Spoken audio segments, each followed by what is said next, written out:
Good morning and welcome to the final day and session 7 of the business content at the 60th Monte-Carlo Television Festival, coming to you live from the Principality of Monaco.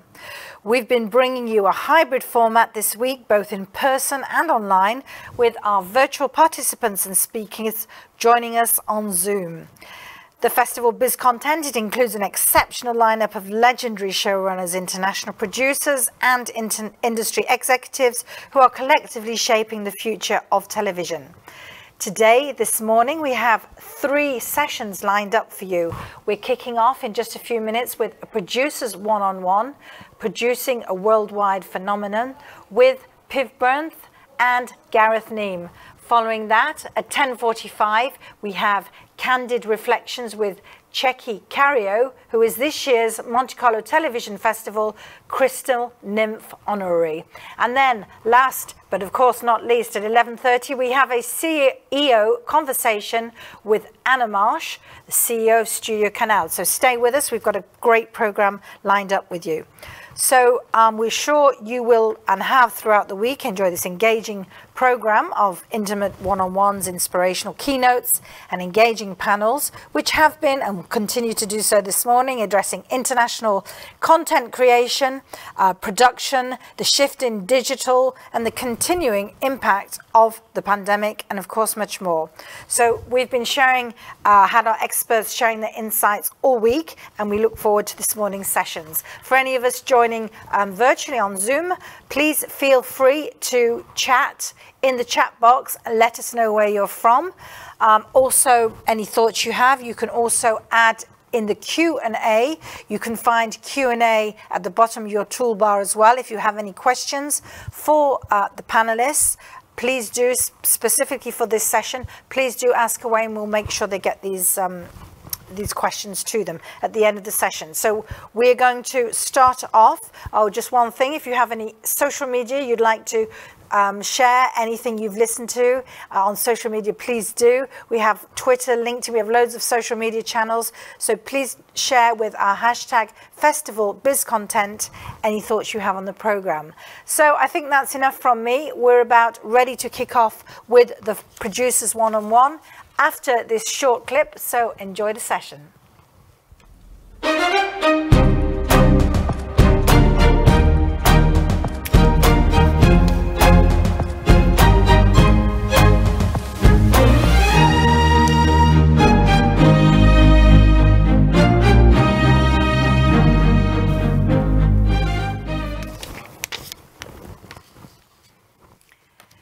Good morning again and welcome back. Here we are live in the Principality of Monaco, and we are bringing you now our first fully virtual event, and we'd like to say a very warm welcome. Good morning to Bernth, who is joining us from Denmark today. Welcome, Piv. And Gareth Neame, who is joining us with a green background, an echo green background from the UK. So welcome to you, Gareth. This is quite Thank you. Good morning. This is quite a unique panel for us for this week. We've decided to do a producers one-on-one because we thought, well, we have such great, inspirational and excellent producers here that they can have a little conversation together about what they've been doing, how things have been affecting them over the last 16 months, and I think of some of their new projects. So first of all, just a quick intro about Piv Bernth is CEO, CCO, creative and executive producer of Apple Tree Productions from Denmark. Piv, as many of you will know, is behind some of the biggest Danish TV series successes within the last 15 years. She's worked as a producer at DR since 1998. I'm not saying how old you are there, Piv. And among other things, has produced the Emmy winner Nicolaj, I think we say that, and Julie, and the internationally acclaimed The Killing, which we all know.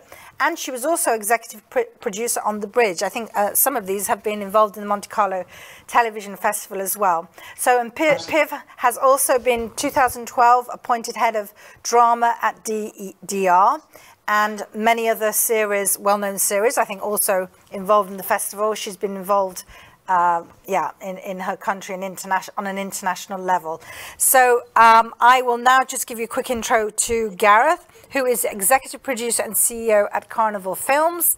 And Gareth, as I'm sure you all know, is the BAFTA, Emmy and Golden Globe award-winning television and film producer. And his company is one of the UK's leading drama producers.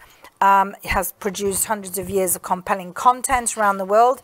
And of course, as we all know, 2008 saw the beginning of, the concept, along with Julian Fellowes, of doing this episodic drama, which we all know, Downton Abbey. So this has been winner of 15 Emmy Awards, 3 Golden Globes and 2 BAFTAs. And also Gareth was the driving force behind the transition into Downton Abbey, the movie. So I think the rest is history there. I'm not going to go any more. I think it's time to hand over to these two really international, exclusive, excellent producers. We're delighted to have you here at the Monte-Carlo Television Festival. And I think it's Piv. I'm going to hand over to you to start the conversation. Thank you. Yes, thank you very much. And thank you. Good morning, everyone. And hi, Gareth. I think a very sort of interesting question could be, how did you get through the last 15, 16 months since March 20? Yeah, well, we have a quick chat about it because we probably don't want this to become yet another COVID show.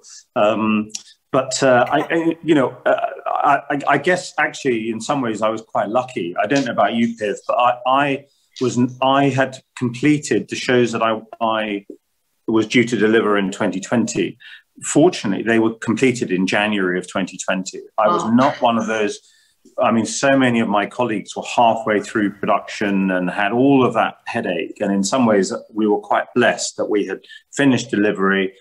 So that's a good thing. But nonetheless, I have a show we're making for HBO, shooting in New York. That was due to start production March 17th of 2020. Wow. And it was shut down on March the 13th. And that was a show I've been working on, preparing for years. Then that meant, so I came back to London, and the sort of shutdown of last year meant, that gives me more time to prepare another script for 2021, thinking, everything will be, this will all be over by 2021. Far from it. And we come into this year and the HBO series, The Gilded Age, did in the end start filming in September, but with all of the multi-million dollars worth of COVID protocols. And The Last Kingdom, the show that we make for Netflix, that started shooting in Hungary. And then the Downton Abbey movie, the sequel, started shooting in England. So, I'm juggling a lot of productions in different countries at the moment. And that has been incredibly challenging. How about you? Yeah, but it sounds challenging. We were shooting a Netflix series in the beginning of 20, and we had a lockdown when we needed 3 more weeks to shoot. So that was really bad. But we had the collaboration with Netflix was amazing, and they took good care of the production, and we waited for almost 3 months to get started again. And you have to have all these precautions as well. And a Swedish series that we are shooting now, we had to postpone for a year because Sweden had so different COVID rules and regulations. Actually, none. But they couldn't travel more than 2 hours away from their homes. So so we had to postpone the whole production for a year, which was quite expensive. But the Swedish Film Institute did some support for COVID stop. So we came through it okay, and then we spent a lot of time developing, of course, because in Denmark they were quite good. The way they treated the restrictions were quite sort of. There's a lot of testing, so we could actually go into the office being tested twice a week because it's free testing here. Like in Sweden, you pay every time you get tested, so that is much more expensive to do that. But when we are up there now in the northern Sweden, they have quite a lot of COVID up there. And we live in this bubble, you know, so every time you come up, you get tested. So even though you had your vaccine, you'll get tested. Yeah, the protocols are, you know, I think they're very, very similar around the world. Although it has been interesting. I mean, there are subtle differences that a mask that's completely verboten in the state of New York seems to be okay in England and not okay. And I don't know, you know, there are slight differences. But I think that my experience has been that the studios and broadcasters have been actually very supportive of productions through this. And obviously everyone is keeping a separate account of COVID costs so that they can normalise their revenues and profits for the year to demonstrate what costs we put down to just trying to do business through COVID. That, you know, they've been supportive. But do you feel now that in Denmark things are getting? I mean, there is a sense around globally, certainly in the Western world, that things are coming more back to normal. Is that your experience in Denmark? I think in whole Scandinavia, we feel that, you know, that we are working as we used to with these sort of things in the back of our minds, because it's, you know, you don't go straight from one sort of part to the other part. You have to sort of, you still keep a distance. You still use all this kind of sanitizers and wash your hands and we have worn masks until 2 weeks ago, I think. And isn't it interesting how one adapts? Because the first day on set, so the first time I started shooting after all this started was September of last year. First day on the set in New York, wearing a mask all day, felt terrible. But within about 3 days, is extraordinary how everyone just became completely accustomed to it. And it doesn't seem so strange now. Sad no, to but say. it feels strange not to, I must say, because we just got out of it 2 weeks ago, and you still have it in your bag. And when you get into a supermarket or you get to a crowded set, you wear it, you know, and then you slowly take it off. But it's strange now not to have it because you felt some kind of secure with it. But I think, you know, everyone adapted quite fast to there was these rules, and you were in special sectors on the set, and you had to be with the same people all day. You can't sort of cross over to someone else. I think, you know, people adapted to it because everybody wanted to work. Because we had this lockdown for 3 months and people really suffered, you know. So, now, but it's nice too. Yeah, sure. I wanted to ask you more about the business in Denmark, because I remember being asked to come to DR this would have been about nearly 20 years ago when I was head of independent drama at the BBC. And as I recall, at that time in Denmark, all production really was in-house, and the DR made all of its, you know, there was no tradition of independent television production outside of the film industry. Obviously, films were made independently, but the television was all in-house. And I was asked to come over for the day and talk about the experience of creating an independent production sector, which we had in the UK.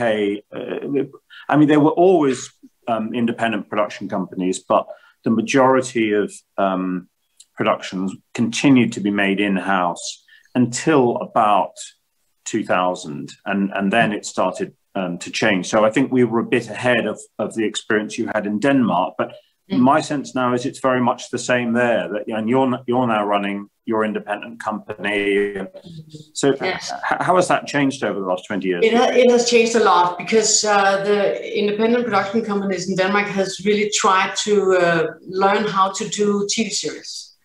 And one or two companies started a long time ago, like 2005 or something, and really tried, because they realized after the success that came into DR, you know, doing all these in-house productions, that was really something which was very motivating for others to try. And now we have a lot. We have a very competitive market now. And one of the reasons why I left DR was, you know, because they weren't open to sort of, you know, trying to open up to the market and to other, you know, do productions, private production companies could do series for DR. they insisted on having it in-house. And I thought it was, you know, old school, old fashioned, and it wouldn't sort of develop the material enough. So, but now they have changed, and now they are working with streamers. They are working with private production companies, still doing a little bit in-house, but not as much as it used to be. So things have developed. And the appetite for Danish content now is enormous. I mean, a lot of these credits are your credits, the shows that are globally well known and globally enjoyed. So now there's a big appetite for what you're doing in Denmark. Mm. Yeah, there is, but I think the other Nordic countries, Scandinavian countries, has followed this, because Norway and Sweden are doing really interesting stuff as well. Mm. So the competition is tough, but it's still. We are working with Danish language stuff, Swedish language stuff, and English language. So, you know, we're trying to sort of broaden it out a bit, so you have a bigger market. And it's, as you know, in the UK, how competitive it is, and how much there are, you know, it's very much buyer's market, I think, because there's so much out there, you know, even though we have more buyers. Yes. There's much more stuff that will be done that are done now, right? So that's. But I think it's quite inspiring, and it's a lively market, and I like that a lot, you know. And I think there's a lot of wonderful stuff out there, and there is a lot of not so wonderful stuff. But still, you know, it's still an inspiring environment, I think. And I think I have always thought, when we meet at all these festivals, which we will start again now, that it's a very generous market in a way. You know, people are exchanging sort of the ways of working, or new things they experience. They think they have to share with anyone. So I think it's quite. It's not like, you know, you keep all your secrets to yourself, and I think that's nice. I like that. So I look for. I've been enjoying a year of not traveling, really, but I really do look forward to it now, I must say. Yeah, I worked out the other day that I've spent 5% of the last year in quarantine, because the quarantine in the UK, of course, seems to be the most draconian. So yeah, I mean, it's just I've only traveled a few times, but it's meant being locked down at home for a while afterwards, or several days in a hotel room. Again, it's what we just have to get used to. Yeah, I think so. Yeah, but me too, because I've been a lot in Stockholm because of the Swedish production. I've had a lot of meetings in Stockholm over the winter and spring before we opened up. And it's, you know, you had to go 7 days in quarantine in Denmark, and then you have to have a PCR test, and then you have to wait for that answer. So it would be 9 days anyway. Well, if only we'd made it to Monte-Carlo this time, because you know, if you're double vaccinated, you can come straight into France, which is great. But then when I come home, I would have to quarantine for 5 days and be regularly tested. Yeah. But it's and that's so much waste of time, isn't it? But you know, it's you have to respect these rules. But it does make it more complicated to be at the international scene, I think. So, but I look forward to weekend traveling, and I think it might come after this summer. I hope so. And I have a nephew who lives in England, and we don't see him, you know, only like this. So that's really. You really need you and I have both been doing this for a long time, and I think your experience is similar to ours. That traditionally we relied upon very few buyers. Yes. You know, and you made a comment a few minutes ago about, yes, there are so many competitor producers out there, even though there are a lot of new buyers for us, there are so many producers competing for that. It still, I agree with you, it still feels like a buyer's market. But how have you found that? I mean, you know, we used to be able to sell in the UK to, you know, BBC, ITV, and Channel 4, and that was it. And then Sky, you know, we had 3 or 4 buyers, and that was it. And before Downton Abbey came along, there was very, very little appetite in the United States for acquiring for producing British content, certainly acquiring Finnish shows, yes, but not at a production stage. No. So I'm imagining it's very much the same experience because you're working with the same streamers. And how do you find that? Yeah, but I think for me, coming from DR, only being able to produce for the channels at DR, it's amazing to have this enormous field to play on. It's really wonderful. And but I agree. Sometimes it's complicated to sell a non-finished show. They like it, they want to see it, and they say, "I'm sure it's going to be great, but come back when you finished it." So I think the financing is quite tough, really. At least when you do it in an awkward language like Danish. But I think you did the amazingly brave thing to have a period costume drama like Downton Abbey. In the beginning it must have been a hard sell. Of course, you had a wonderful cast, good scripts and all, but in a way, it's really, you did a wonderful job with that, and it was we were all sort of dependent on it somehow, quoted from it. Maggie Smith's famous lines are still alive in this country. So it's. But I'd like to see how they translate into Danish. Yeah, but no, we do it in English. But still, it's. But I think the financing is tough. It's a tough game, especially when you're producing a really small language like Danish, even in the Nordic countries, because the competition is so tough from the outside. They often prefer drama in their own language, because they want to sort of, and there's a lot of public service here. So in these countries, so they want to spend their own money on their own audience.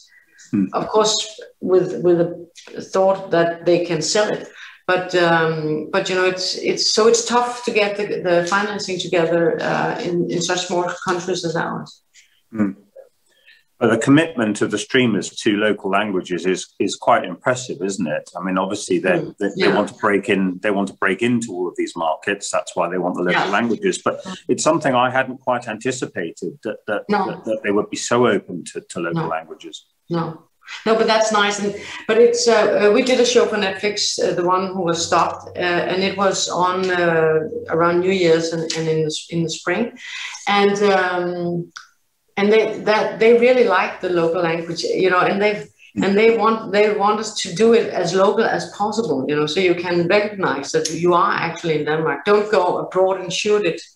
Sometimes we have to go, as you might, in Romania or Czechoslovakia or something. Yeah. But I think that they really prefer, that you can recognize the Danish feel or the Scandi feel somehow, and that's nice. It's really great.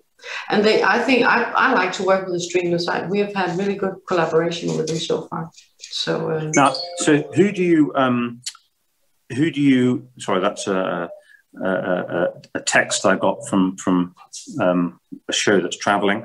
Should have been on silence. Apologies, everyone. I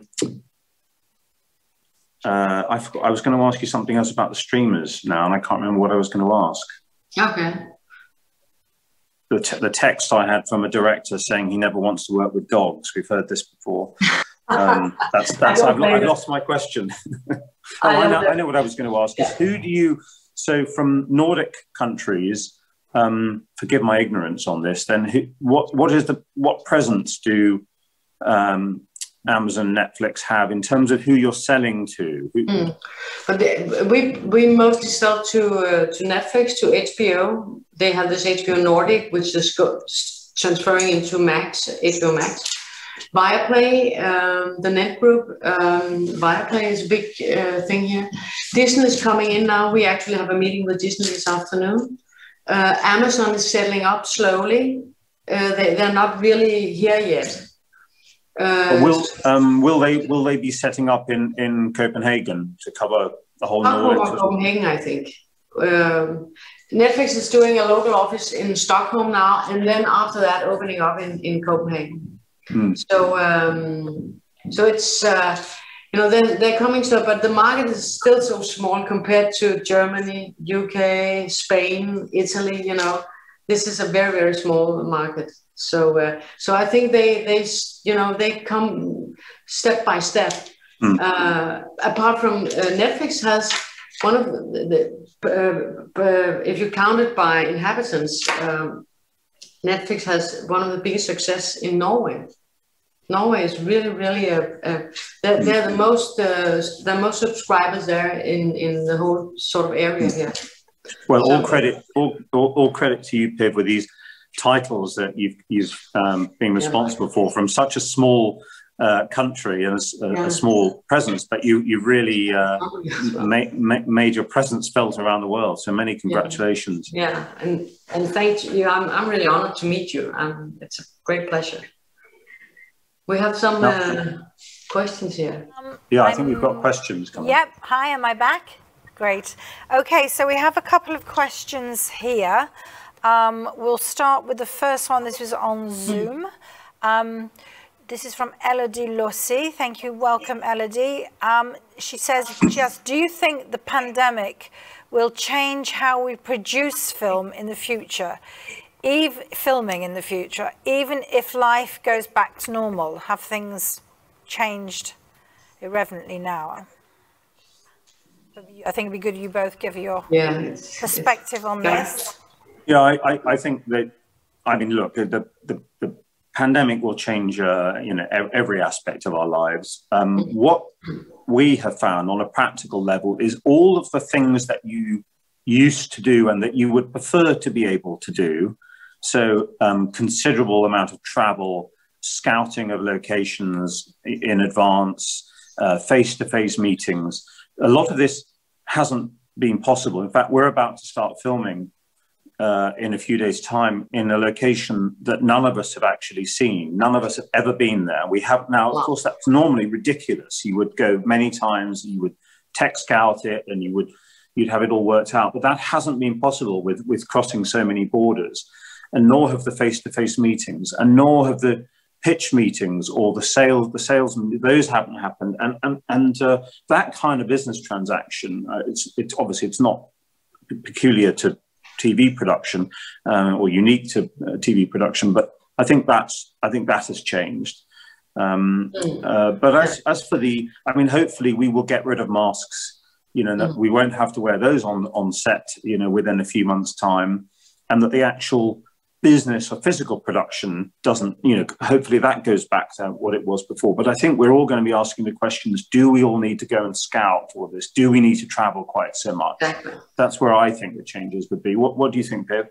Yeah, but I agree. I think we will be much more conscious about how we operate in our productions. And traveling is one of the things that I think we will try to scale down, everyone, because flying 2 hours for a meeting and then 2 hours back, it's over. It's not going to happen anymore. I don't think so. I really don't think so.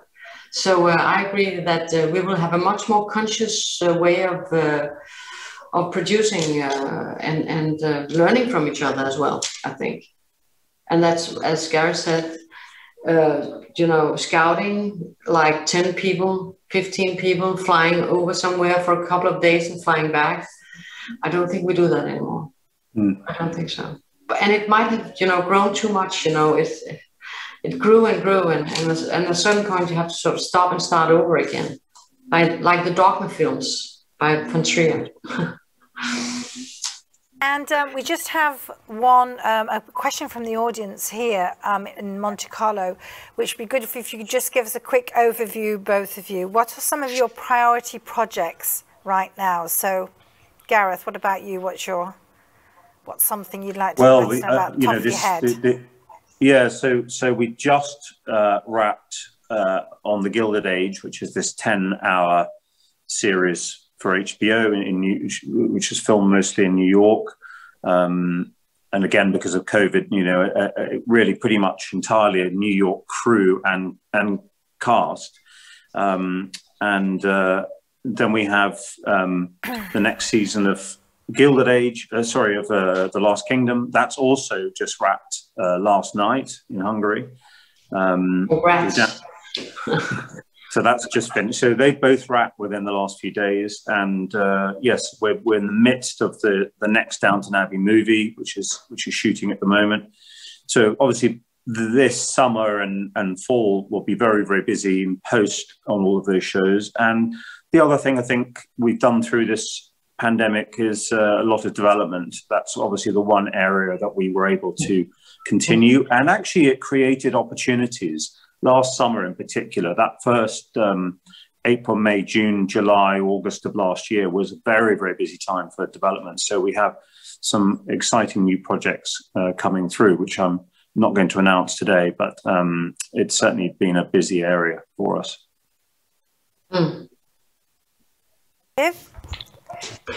Yes, we are shooting in the northern Sweden just now, 50 kilometers from the polar circle, and it's Blackwater, a very famous Swedish novel by Kerstin Ekman, and it's 6 times 1 hour, and we just started the 3rd week yesterday, and we're shooting until November, and so we will have 24-hour daylight, and we will have more or less darkness all the time as well. So it's a story that takes place in 2 times and in different periods of the year. Then we start shooting very soon a series for Netflix in just after the summer break, and we have another one in development with very early development with Netflix, and we have 2 shows for TV2 Denmark that the one is going towards a green light in September. And another one is at a very early development state. But I agree with Gareth that we did a lot of development in 2020 and the early 21 here. So there are a lot of things coming up. We are developing with Viaplay as well. So it's we're looking forward to what's going to happen this fall and next year. So. Great. So thank you to both of you. I was interested to hear about your new projects, some of them. Maybe you'll be able to bring something to the Monte-Carlo Television Festival next year, some of the productions in the competition or in screening, and it'd be great to have you here as well, live, to speak about everything that you've been doing. So thank you so much for this interesting and engaging conversation between you both. I hope you enjoyed it, and everybody online and who'll be joining us. Sure, we did. It's not as good as being there in person, no, because it is such a wonderful festival. So congratulations with being able to hold some sort of festival in person and virtually. But we look forward to you getting back to normal next year. And so do we. Absolutely, I agree. So do we. So thank you so much, Pib, Bernth, Gareth, Neame. Good luck with everything going on, and we look forward to welcome you back to the festival next year. Thank you. Bye-bye. Thank you. Bye. Bye. Bye.